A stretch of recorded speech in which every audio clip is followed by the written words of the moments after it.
Good morning, all my rural Xers out there. This is Eric, the Rural Xer, here with you again. And this is July 30th, 2026. And as you can see, over my right shoulder is Allatoona Dam. We're over here to take a little field trip, if you will, around this dam. We're actually up here over at an overlook just above the visitor center, and thought I'd come up here and look down, and thought I'd do my intro from here. But anyway, yes, we're over Allatoona Dam today, and we're going to be researching the history of the dam and how it came to be. I think, if I remember right, from some research I did before, it was actually built back in I think it was late 1940s, right after World War II. They had actually started the project before then, but because of World War II, the project was put on hold for a while, and then they ended up finishing it, I think, late 40s, maybe early 50s. But we'll get more into the history of that. But thought, just like I said, I thought I'd do my intro from up here, the observation area. And here's the dam, looking down on it from this observation point up here above it, and had to take a little bit of a steep trail to get up here to it from the visitor center and museum. We come here a couple of weeks ago, and I was going to film it then, but it was kind of on a rainy, cloudy day that day.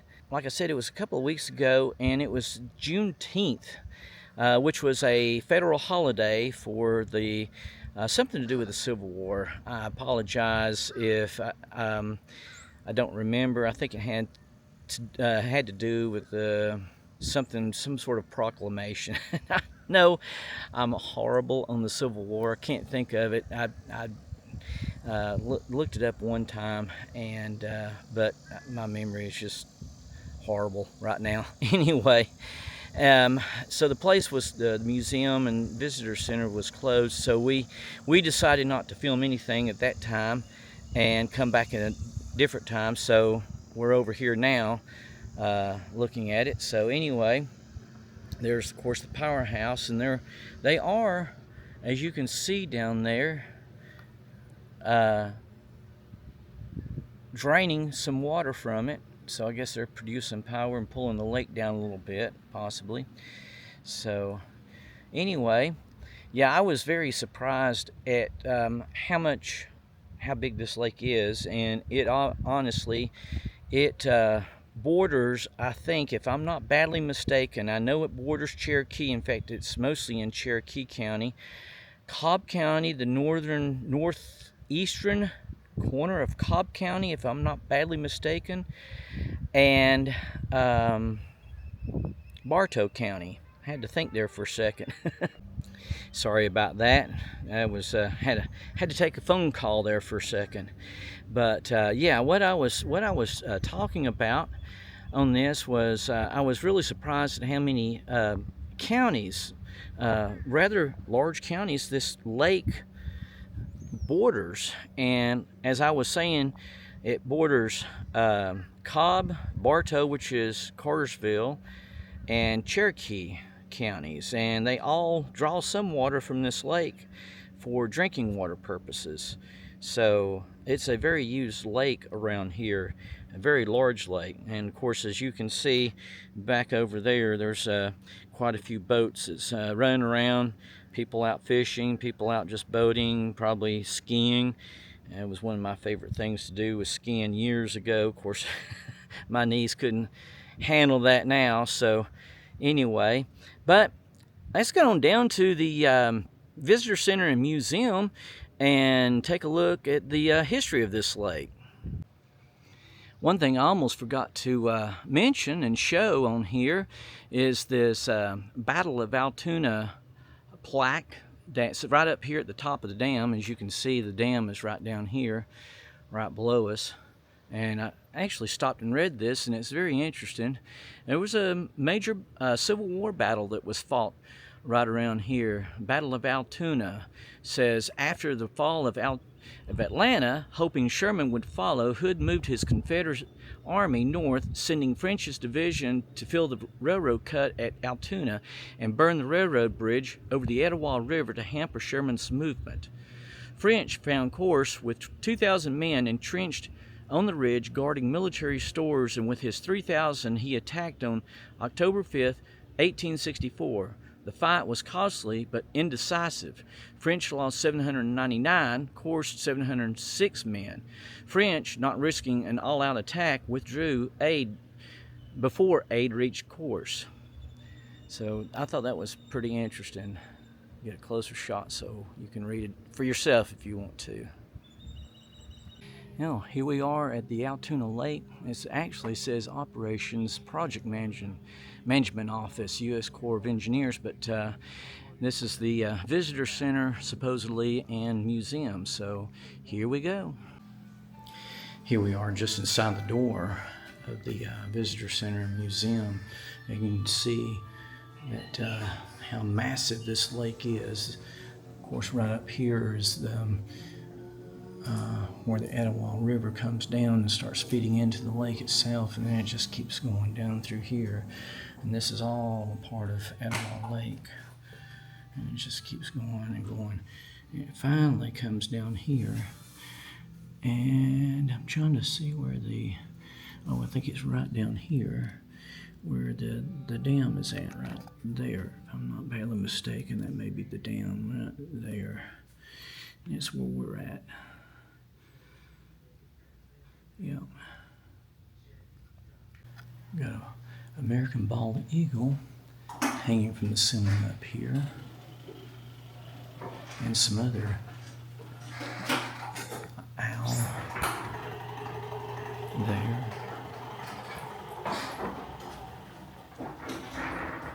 And a wild turkey over here. And some fish over here. As you can see, the kind of fish that you could catch in Altoona Lake. Here's a little video. They have a little theater here that you can press a button over here and play about an 8-minute video of the history of Altoona Lake and the area and all. And what I found interesting, it was produced by a partnership between the U.S. Army Corps of Engineers, Altoona Lake, and the Cherokee County School System. Etowah High School students and teachers, Mrs. Linda Yonker.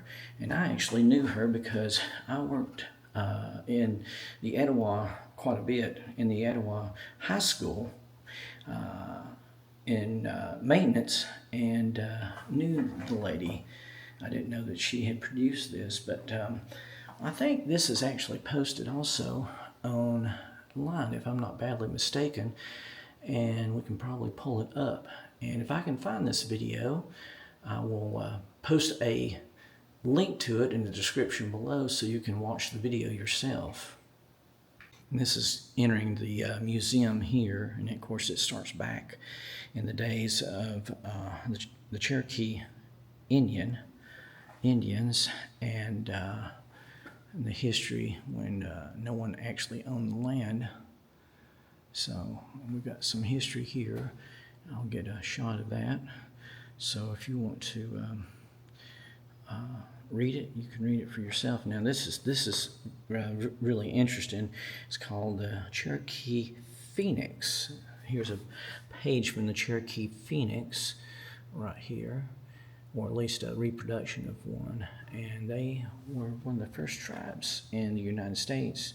They were such a civilized society that they had their own newspaper, printed, of course, in their own language and all. I think it might have been printed both in Cherokee and English. So that's very interesting. We got some more description down here as well. Here, this picture depicts a Cherokee family, it looks like.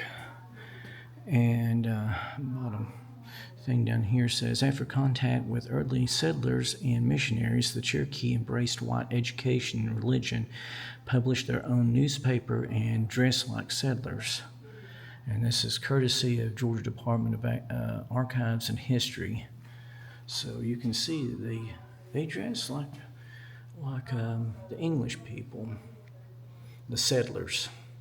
And this display over here shows the early days before the settlers, whenever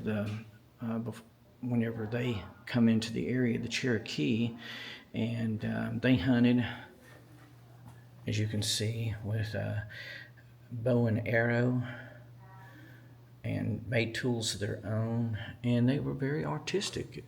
According to this, I read quite a bit of this, standing here, and it talks about how artistic they were in their dress and the different things that they did and all in their society. But as the settlers came in, they actually, what I found interesting was one of these says, okay, yeah, right here. Here it is. The Cherokee were settled people with villages of permanent homes. The homes were made by interweaving twigs among upright posts, then finished the walls with grass mixed in smooth clay. After contact with whites, the Cherokee adopted the wood frame or log cabin homes of the settlers. So I found that. Of course, going back to the capital, that's what I was trying to think of. The capital of the Cherokee Nation, which is close to here, they did actually have cabins like that there. So that just goes to prove that they did start building cabins and things that the Cherokee people did, just like the settlers who came in here. This plaque here in the museum talks about the Civil War around the Allatoona Lake, or the Etowah River, I should say, which feeds Allatoona Lake. And this plaque talks about there is a famous Civil War area near here. We actually went to it the last time we were over here. Didn't get any footage from over there, but it was called the Allatoona Pass. And this talks about in 1864, raging since 1861, the Civil War nears its end. Federal troops under General William Tecumseh Sherman make a push through northwest Georgia and take Atlanta from the Confederate Army. Sherman has already surveyed the area and knows the importance of the railroad cut at Allatoona Pass.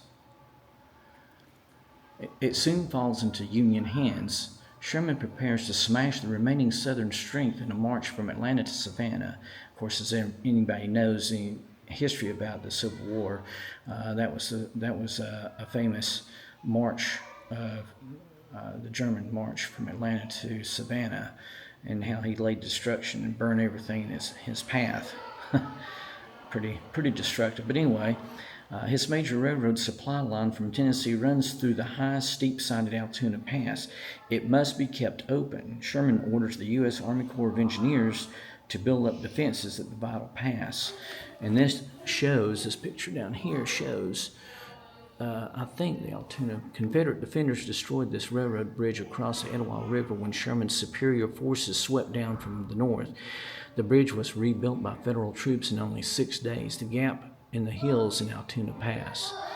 So you can see that is the area of Allatoona Pass right there.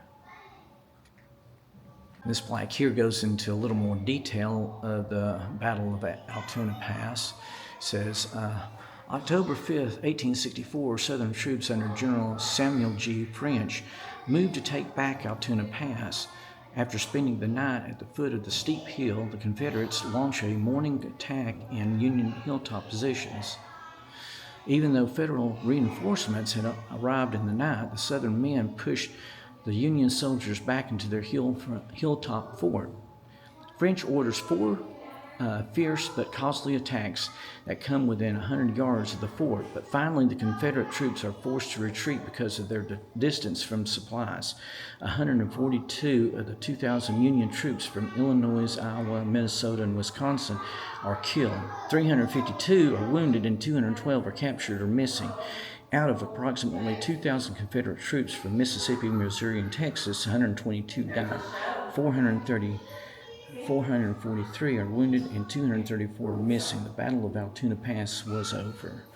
And this right here shows now this was Altoona Pass. As you can see, how the railroad cut right through the hills, those steep hills coming into Altoona Pass, and we've actually been there and looked up the railroad. You can actually still see that, and some of the houses like this one right here, it shows in the picture, are still there. It was pretty interesting. We might go over there today, possibly. Here's the Confederate soldier's uniform depicted here, and it's got a lot of other history over here. I'm not going to go into a lot of detail of it, but they have a lot of different things, displays here that you can look at, and it talks about the Civil War. So it goes pretty in depth of the Civil War around the Altoona area and the Etowah River and the different bridges that went over it, and how some of them were destroyed and then rebuilt and all. But very interesting. It's something you might want to come over and look at yourself and all. I'm not sure what that is. Let's see. After the Civil War, Cartersville developed a fire department. Right, I guess that's that right there. And other services for the town. More than 40 years before Altoona Dam was built, in 1907, an electric plant on the Etowah River brought the first electricity to Cartersville below. That is a power station, a generating plant for power that sits along the Etowah River right there. Here's some of the wildlife that can be found around in this area displayed. They're showing white-tailed deer. You can see bukus of them up around where we live in Jasper, Pickens County. Gray fox, bobcat. Now, I don't think I've ever seen one actually out in the wild, but I have heard them before. They're scary sounding at night. Wild turkey, see that all the time. Possum, raccoon, we see all of those all the time around where we live. This is what I had actually been looking for during most of my time in the museum, but because of major background noise during this clip, the audio wasn't usable at all, so I'm doing a voiceover for this portion of the video to read the contents of this plaque. As early as 1910, the Corps of Engineers viewed the steep-sided gorge in the Etowah River as an ideal site for a large dam. In 1946, the long-held dream to control flooding and produce power was realized as dam construction was begun. The path to construction was not an easy one. From 1910 to the 1940s, the Corps submitted studies on the dam to Congress, but economic factors prevented approval for the project. Then, with further studies by the Corps and much public support, construction of Allatoona Dam was approved by Congress in the Flood Control Acts of 1941 and 1944. Construction still had to wait until after World War II, however. Then, in 1946, the Corps-designed dam was begun. The first flood control and power-producing dam in Corps Mobile District was complete in 1950, and the Allatoona Lake was filled. See right here, there's a depiction of the dam as it was under construction. Of course, they had to reroute the water flow from the Etowah River while they were working in that gorge building the dam, so they had to route it around the dam, the construction area. I think it was over to the side, possibly. Now we're down here at the base of the dam, just down below the Visitor Center and Museum, and as you can see, we're looking at it from the upper side of the dam, where Lake Allatoona is back over here, and they've also got a perimeter area with to keep boats out from here. I'm sure for safety purposes, to keep people from getting too close to the spillways and stuff like that. So anyway, we'll go on over here, walk out here just a little ways. We can't walk out too far because they've got it actually blocked. Now, I've read somewhere where you could drive over this dam, but I don't think you can because I haven't seen any cars going over it while I was filming my intro up there above it from the visitor center. So anyway, we'll walk over here just a little bit and look at it. Taking a closer look at this dam, it doesn't look like there has ever been like a roadway for like a major highway or anything like that went over it. You can drive over it, but I think it's for, I'm sure, authorized vehicles only, because back over here, I was looking back here behind this gated area, it looks like it just goes into a bank back over there. And yeah, it just, there's not really anywhere for the road to go.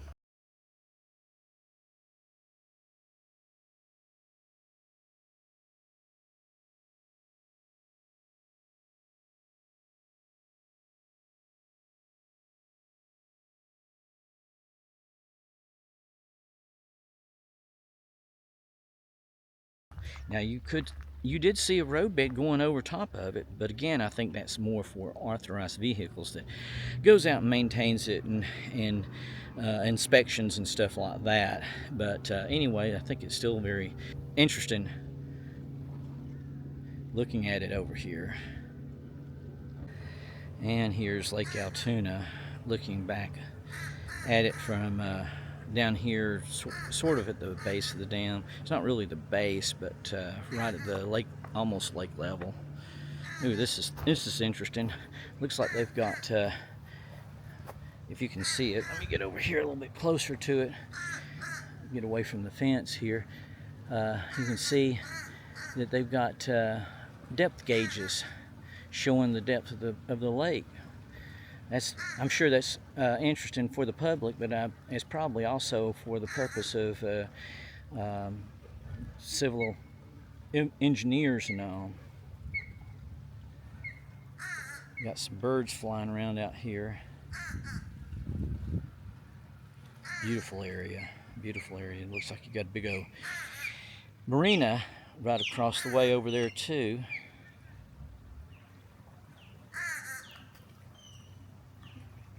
Back over there. Here we are at the Cooper's Furnace. And this is what, back during the Civil War, they used it for producing iron ore.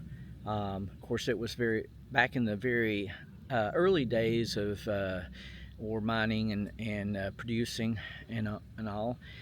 But they used this a lot, I'm sure, for a lot of the rails that were for the railroads during the Civil War, before the Unions got a hold of it, and they burned it down, and this is what's left of it. So this is the remnants of that mine. So anyway, flip the camera around here and get a picture of it. There we go. Now that's pretty impressive, and I'm not even standing that close to it because this is actually a pollination garden, I think they call it. There was a sign over there that said pollination garden. That's why it's all grown up like it is. They don't keep it mowed down, I guess. So, and as you can see, there's a sign right there that says no one beyond this point. So I guess they try to keep people away from that, to keep it from getting graffiti all over it and everything. So yeah, this is where they used to make iron at, and they used a lot of the trees around the area. So you can imagine back in those days, the area was probably stripped bare of actual virgin timber that was used in the process of smelting down the ore to make iron from, and it was a very crude kind of iron from what I've read at that museum that we were at earlier. This is actually several hours, probably a couple of hours since we left Lake Allatoona Dam Visitor Center and Museum and all. We stopped and had lunch and then came on over here because we had to drive quite a distance to get over here to this place. Now I think there's a trail that goes down to this from the visitor center that you can take, but neither one of us really wanted to. Teresa's with me today, so neither one of us really wanted to try to walk it down it. And here's that sign that I was telling you about, Pollinator Garden.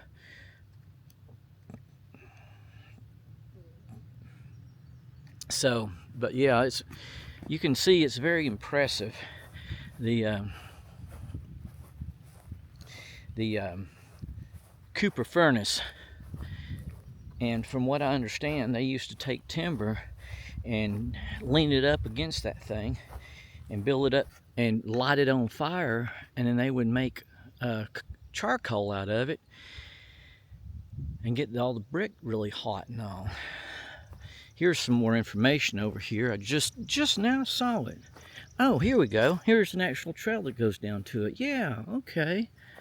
Yeah. No climbing, no one beyond this point. They still don't want you to go down there, but you can see down there going into it and all.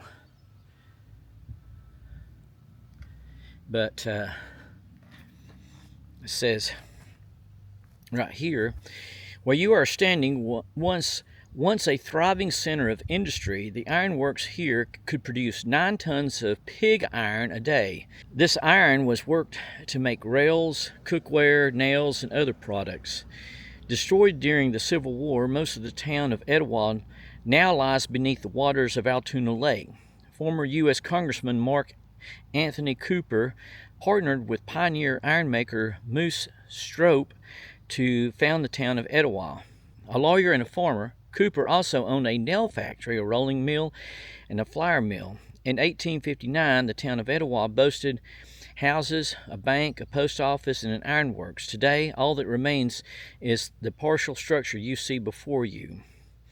And see that you can see right here, there's a picture of something else. An early postcard captured the ruins of the Cooper Ironworks, courtesy of Georgia's virtual vault. And then here's some more pictures of it and all. This 1910 photograph shows the ruins of Etowah Bank, courtesy of Georgia's virtual vault. And here's another picture. This early stereoscope card shows the interior of an iron furnace. So, as you can see, and then now we've got a Georgia Historic plaque over here. It says, let me zoom in to it. It says, these ruins of an old iron furnace built by Moses Strope were all that remained of Cooper's Ironworks, developed by Mark Anthony Cooper, pioneer industrialist, politician, and farmer. Cooper was born in 1800 near Palatine, Georgia, graduating from South Carolina College, now the University of South Carolina, in 1819. He was admitted to the bar in 1821 and opened a law office in Eatonton.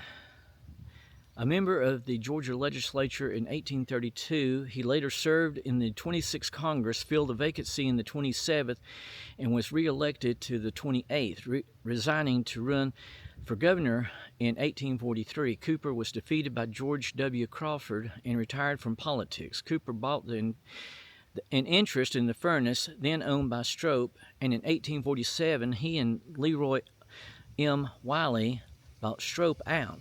Cooper's plants, including a nail factory, a rolling mill, and flour mill, were destroyed by Sherman's army. Cooper and Strope were incorporators of the Etowah Railroad, completed to the rolling mill in 1858. A yard engine of this road, the Yonah, was involved in the famous chase of the General in April 1862.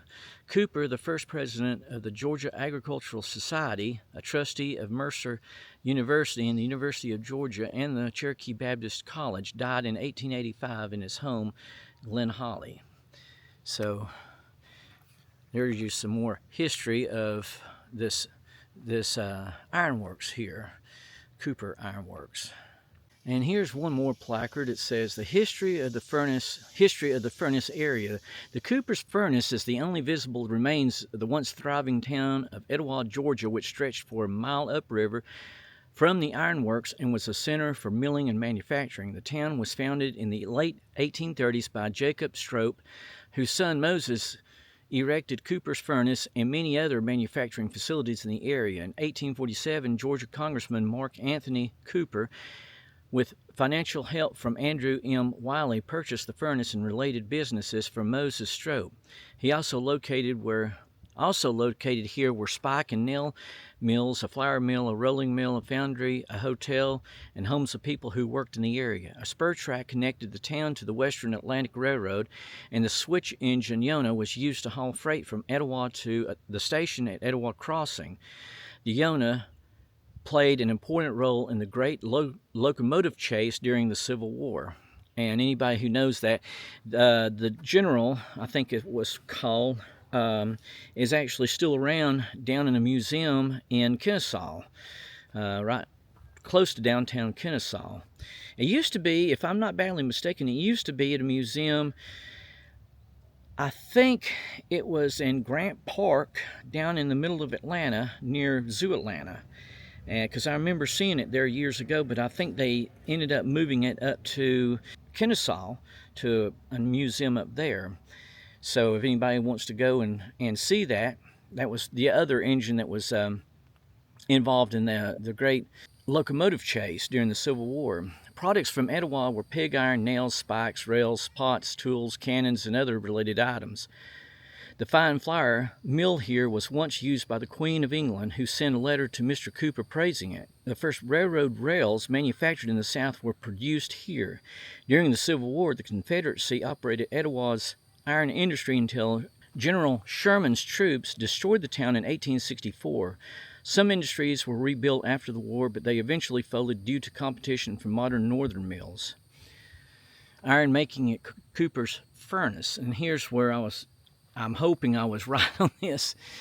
It says, like other area ironworks, the Cooper facility was a coal blast furnace utilizing iron ore, limestone, and charcoal, all of which were available locally. Raw materials were carried along a trestle to an opening at the top of the furnace. First, a load of charcoal was dumped into the opening and ignited. Then, alternate layers of charcoal, iron ore, and limestone were added. Blasts of air from a bellows were used to heat the ore and limestone until they melted. The molten limestone absorbed impurities from the iron and rose to the top to be drawn off as slag. The molten iron sank to the bottom and was removed by unplugging an opening there. The liquid iron then flowed from the furnace to a casting shed and into a central trench with lateral spurs which resemble a mother pig feeding her young. Hence, the finished product was known as pig iron. A pump was powered by an overshot water wheel, provided the air used to heat the limestone and iron ore. The water used to turn this wheel was carried by modern flume from the creek located in the north side of the furnace. This flume extended about 1/4 mile upstream where the water entered. Cooper's Furnace operated an average of 45 weeks per year and produced some 20 to 30 tons of pig iron each week. The selling price of this iron ranged from $20 to $25 per ton. So it was fairly cheap, but it was also not very good quality from what I understand. Of course, that was back in the days before steel was actually made. They perfected a process of taking more of the impurities out of the iron to make steel, which is a highly purified form of iron, basically. Most people knows that, but yeah. Probably a lot of people doesn't really care because they're not as into stuff like that as I am. But anyway, in case you wanted to know. Now we are at the base of Allatoona Lake Dam here. Just past Cooper's Furnace, which was more of a campground area. I'd begin to wonder if the Cooper's Furnace historic site was even down there or not. But it was, because just as we entered into, they call it a day use area, actually. It's called Cooper's Furnace Day Use Area. And I was figuring, well, maybe it's just a campground and boat launch or something like that. But just about the time I was fixing to turn around and go back out, I looked to the left and the Cooper's Furnace was over there. So just past it, just coming straight on through, is the base of Allatoona Lake Dam. So here we are down here, and we were just, let's see here, where was we at? I think we were right up here on this end of the dam. I'm thinking. I may be wrong, but I'm thinking it was up there on that end of the dam, not over here on this other side. I don't think we've looked at it from the other side, but anyway, here is a shot of Allatoona Lake Dam on the lower end of it. And imagine all that water coming down those flumes, and if the lake got too overfilled and they had to release some of it like that. But yeah, they've got some water running out of it right now over there, as you can see right there. But yep, there is the bottom of Allatoona Lake Dam. As we were coming back up the road, me and Teresa I've seen these 2 or 3 times when we've been over here passing over, and you can see right above me there's a bridge that goes over. It's Joe Frank Harris Parkway that goes right over top of us right here.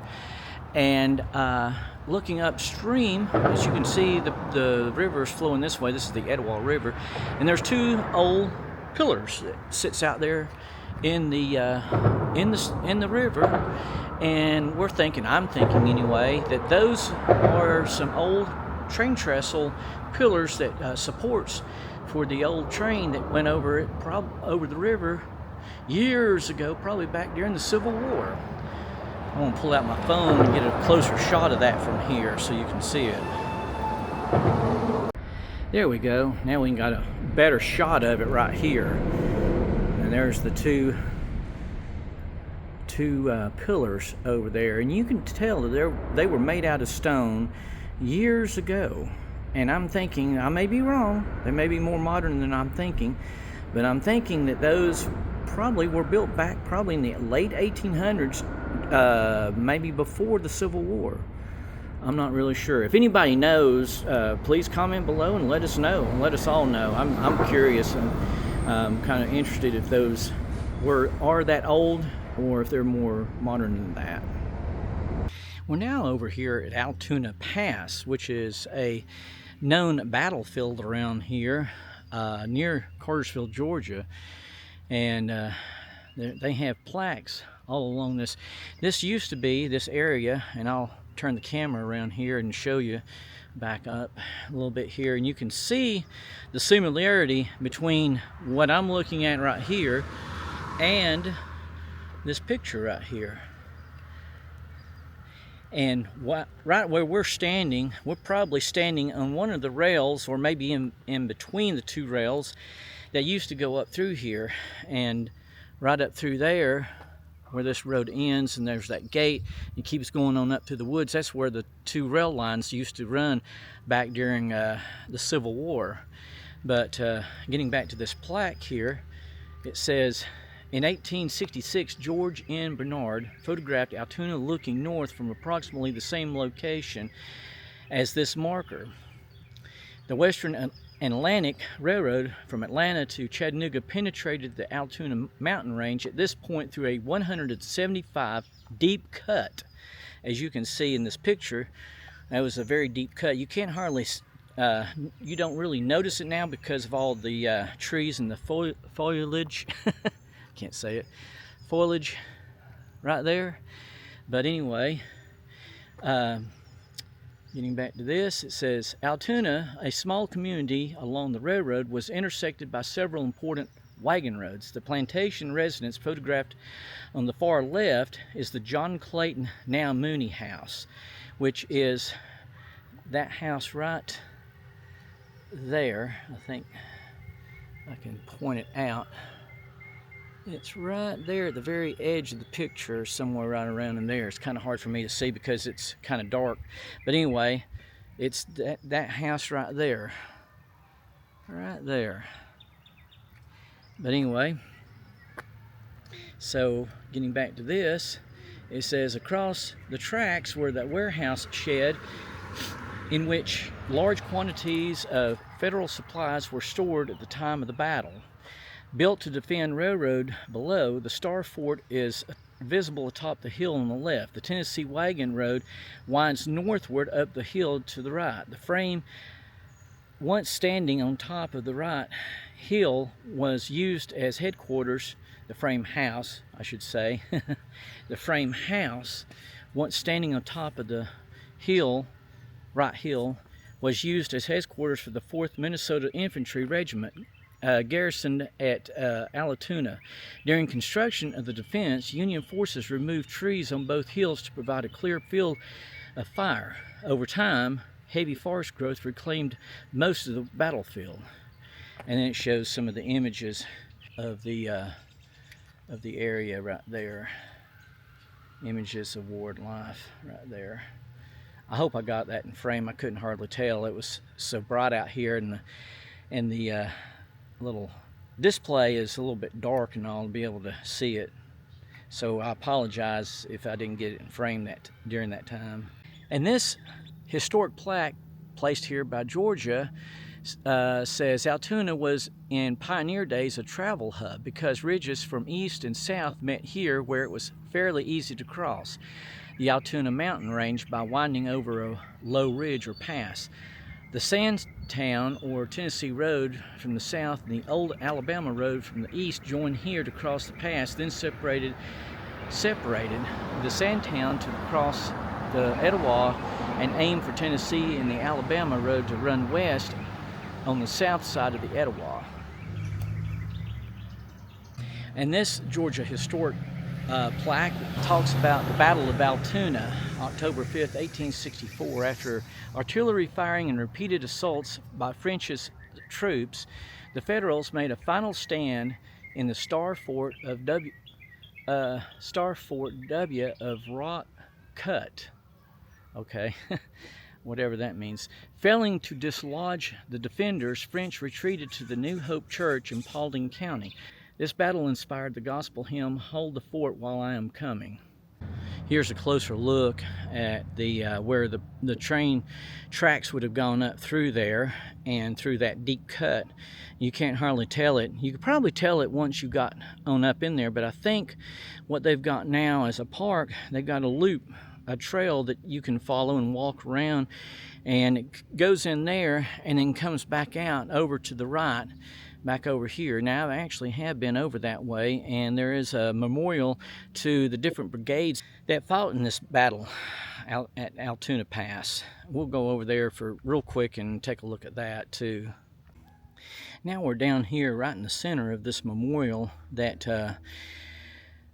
commemorates all of the different infantries from different states that was involved in this Battle of Altoona Pass right here. And starting at Ohio, the 5th Ohio Cavalry served throughout the Atlanta campaign, acting as the eyes of the Union forces. I won't go into reading all of it, but if you want to, you can definitely stop it at any time and read these if you're interested in it. I'll go around and get a shot of all of them. And here is the Wisconsin,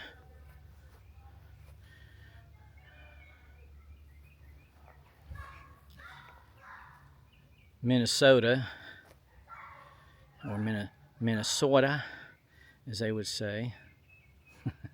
Sorry.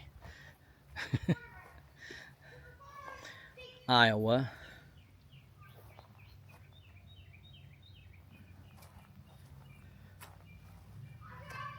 Illinois,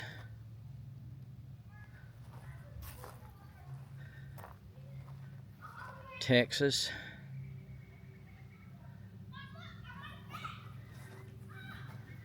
Mississippi,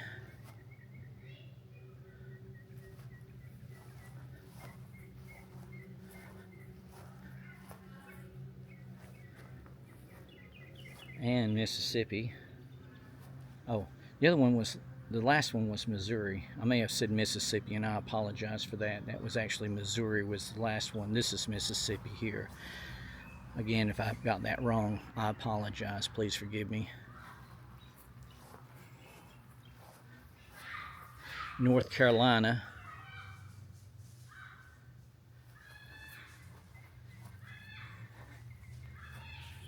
Alabama.